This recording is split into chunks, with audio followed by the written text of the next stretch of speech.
Most people walk through life thinking intelligence is about grades, big words, or how many smart videos they've watched. That is shameful. Real intelligence, the kind that decides who rises, who gets used, who gets ignored, and who quietly takes over entire systems, has completely nothing to do with school or IQ. It's about awareness, power, reading the world the way it actually is, not the way society packages it for consumption. In this video, we're breaking down the real hierarchy of intelligence, the hidden ladder that separates the people who survive the game from the people who run it. What you're about to hear will either offend you, wake you up, or drag you face to face with the uncomfortable reality you've been avoiding. Because once you learn these levels, you'll see people, friends, coworkers, family, leaders, influencers, everyone, for what they truly are. Why most people stay trapped at the bottom, thinking they're free. How modern society, media, culture, politics uses psychological traps to keep you predictable and dependent. The shocking reason some people seem to effortlessly win, while others fight endlessly and get nowhere.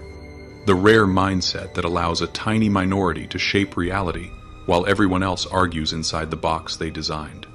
And most importantly, how to climb out of the mental cages the world forces on you from childhood. If you take this seriously, you'll start seeing patterns everywhere, at work, in relationships, in government, online. This is the uncomfortable anatomy of human intelligence in a world built on manipulation, distraction, and control. The drifter, the routine follower. The drifter is the lowest tier of intelligence, not because they're incapable, but because they surrendered their awareness long before they ever had a chance to develop it. A drifter moves through life on autopilot. They wake up, work, complain, scroll, sleep, repeat, not because they chose this rhythm, but because it was handed to them. Their thoughts aren't theirs. Their beliefs aren't theirs. Their fears aren't theirs. Everything inside them was installed by someone else. Parents, religion, culture, the news, whatever the crowd worships at the moment. What defines a drifter is not stupidity, it's passivity. They don't live life, they're carried by it, pushed by deadlines, pressures, trends, and expectations they never pause to question. They treat survival as strategy, busyness as purpose, and routine as identity. They call it being realistic, but it's actually surrender. They don't ask why, they don't analyze. They don't break patterns. They simply adapt to whatever cage they're placed in, as long as it feels familiar enough to avoid discomfort. Listen, this does not mean he's stupid. He's just asleep. You might be a drifter, because the sad reality is that they are everywhere. If you see yourself in this level, you don't have to get mad at me because it's not an insult. It's a ladder to take your awareness higher, if you pay attention. The sad truth is that the world needs people who won't resist, won't think, won't challenge, won't disrupt. And so we're taught from childhood to obey without understanding, to follow instructions instead of direction, to accept information instead of dissecting it. Drifters grow up believing the system is their protector, not realizing it feeds on their obedience. They defend traditions that drain them, repeat slogans they never evaluated, and attack anyone whose independence exposes their lack of it. The drifter's identity is fragile because it depends entirely on external approval. Take away the crowd, the common sense, the social expectations, and they collapse.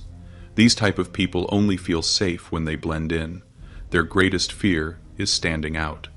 Because standing out means being responsible for your own thoughts and decisions, and responsibility terrifies a drifter. Their personality is borrowed. Their worldview is borrowed. Their dreams are borrowed. Even their anger is borrowed. And the tragedy is that they hold others back. They mock ambition. They call discipline obsession. They call confidence arrogance. They shame people who want more from life because someone else's growth exposes their laziness and stagnation. But here's the brutal truth. Drifters are replaceable. They work, they consume, they obey, and when they burn out, society simply swaps them for another warm body with the same predictable habits and fears. No legacy, no imprint, no voice. Yet, fortunately, this level is not hopeless. Awareness is the crack in the wall. The moment a drifter realizes, this isn't me, I'm being carried by a life I never chose, the world shifts. That single moment of self-honesty is enough to ignite transformation. Because drifting is a condition, not a destiny. A drifter stays a drifter only as long as they refuse to wake up. But the second you question the script, you stop being a character in someone else's story and start becoming the author of your own. Let that sink in. The echo, the internet intellectual. The echo is louder than the drifter, more confident, more expressive, more informed, but still fundamentally dependent on other people's minds to function. These people sound informed but are completely dependent on borrowed opinions. They mimic the language of thinkers, the tone of leaders, the opinions of the culture. They look intelligent to the untrained eye because they sound intelligent. But if you strip away the borrowed phrases and recycled ideas, there's nothing underneath but noise. These people look wise to the uninformed, but anyone with real depth can tell they're performing intelligence, not generating it. They're addicted to appearing sharp, informed, and wise. The echo is the product of the modern internet age. Algorithms feed them opinions. Influencers spoon-feed them worldviews. Trends give them personality. They form entire identities out of sound bites. And because society rewards surface-level cleverness, the echo gets comfortable. This is the level where people get praised for knowing facts. But facts without interpretation are useless. Knowledge without synthesis is decoration. They know which phrases and which movements will give them social approval, which opinions will protect them from backlash. Their biggest addiction is validation. Their identity is built from external voices stitched together into a patchwork illusion of depth. Yet the echo is still an upgrade from the drifter. At least they're searching. At least they're curious. At least they're restless. But the tragedy of these is that many stay here forever, convinced that being admired for sounding intelligent is the same as possessing real intelligence. But in reality, it's not. The tactician, the quiet problem solver. The tactician is the first real strategist in the hierarchy of intelligence. This is the level where awareness sharpens into action, where a person stops repeating ideas and starts using them. Unlike the drifter who drifts and the echo who mimics, the tactician calculates. These are the people who quietly run things from the middle, using awareness instead of authority. Tacticians are the vendors who know when to change prices, which supplier is lying, when competition is coming, and how to position their stall for maximum foot traffic. They don't seek the spotlight. They create stability, solve problems, and predict outcomes before everyone else sees them. A tactician doesn't care about sounding smart. They care about winning smart. They study human behavior like a map. They know that people expose themselves through their fears, their desires, and the little inconsistencies in their words. This level blooms the moment someone realizes that intelligence is not about information, it's about application. This level of intelligence doesn't gather knowledge for decoration. They gather it for survival. They don't panic when things fall apart, because panicking won't change anything. Rather, it often leads you to disaster. Instead, they adapt. They don't follow rules blindly. They measure which rules can be bent, which can be broken, and which must be exploited. This is the level where people become harder to manipulate. They know when someone is trying to use them because they've studied the mechanics of influence from the inside out. But this level also comes with a shadow. This level is intoxicating. Once someone discovers their ability to outthink people, it becomes easy to rely on cleverness instead of building something solid. The tactician becomes sharp but unstable, brilliant but inconsistent. Still, the tactician is necessary. This is the level where a person learns real-world effectiveness. They understand risk, timing, incentives, power dynamics, and human psychology. They stop relying on hope and start relying on strategy. But to rise higher, the tactician must evolve beyond constant motion.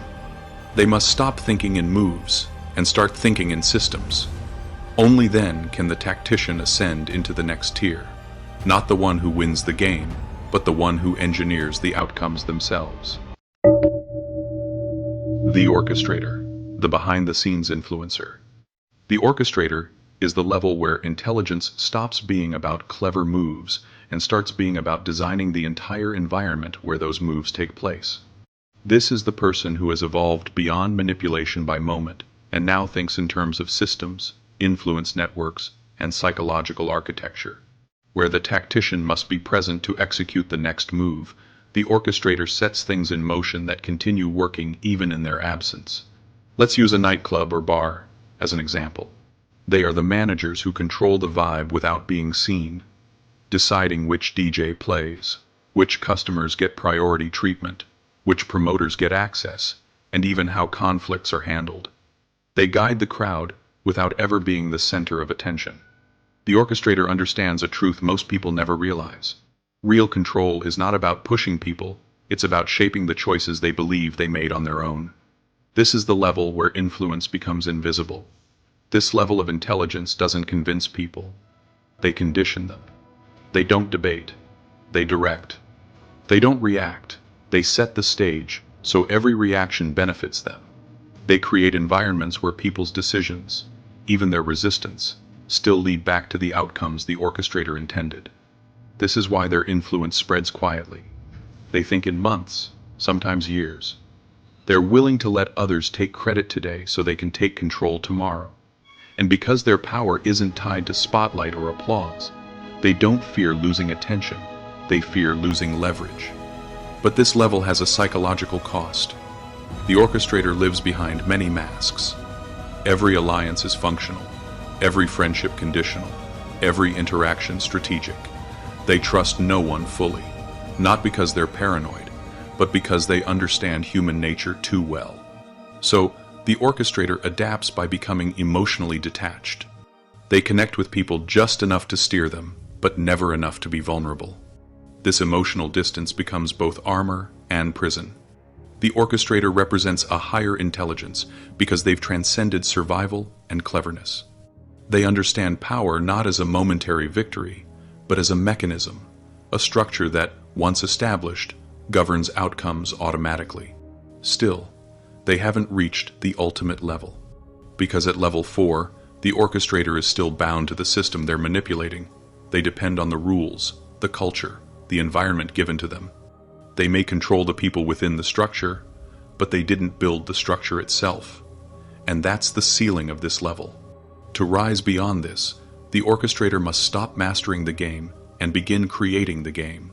They must shift from psychological manipulation to visionary design, from shaping people's decisions to shaping the world those decisions exist in. The level where influence becomes immortal, where power becomes structure instead of strategy, that is the territory of the final stage. The blueprint maker, the system builder. The blueprint maker is the highest and rarest tier of intelligence, the level where a person stops playing the game, stops manipulating the players, and instead creates the world everyone else will operate inside. Their power is not based on personality, charm, or cleverness. Their influence is not dependent on being present, being known, or even being alive. The blueprint maker builds systems so deeply rooted that they shape behavior automatically, without needing a hand behind the curtain. These are the people who create systems that outlive them, shaping how others behave without ever needing to be present. In education, they're the ones who design entire school models, all teaching systems, curriculums, or programs that hundreds of schools adopt for years. They're not teaching, but they're shaping how teachers teach. I can go on and on, like in business, in communities, in sports, and more, but you get the point. At this level, intelligence becomes architectural, where the drifter obeys, the echo imitates, the tactician maneuvers, and the orchestrator manipulates, the blueprint maker designs. They understand that the most powerful force in society is not persuasion, it's structure. Rules, norms, culture, institutions, technologies, ideologies, frameworks that quietly guide millions of people without anyone realizing they're being guided. The blueprint maker thinks in decades, not days. They see society the way an engineer sees a machine. Every belief, ritual, law, and habit is a component, that can be shaped. They recognize that if you create the system, you don't need to convince anyone individually. The structure does the convincing for you. The blueprint maker doesn't chase visibility. People may forget their names, but they will live inside the systems these individuals created. This is the highest level of intelligence, but reaching this level demands sacrifices most people will never make. It requires letting go of ego, because ego seeks credit. It requires letting go of the need to win every argument, because arguments are small battles fought inside someone else's arena. It requires stepping back far enough to see patterns, cycles, incentives, and weaknesses, not just in individuals, but in entire societies. This is where intelligence transforms into creation. Now that you've seen all 5 levels, let me ask you an important question. Are you climbing or standing still? Most people will stay where they are because comfort feels safer than growth. Prove to yourself that you're not most people. Start breaking the ceiling that traps the majority. Here's what I want you to do, right now.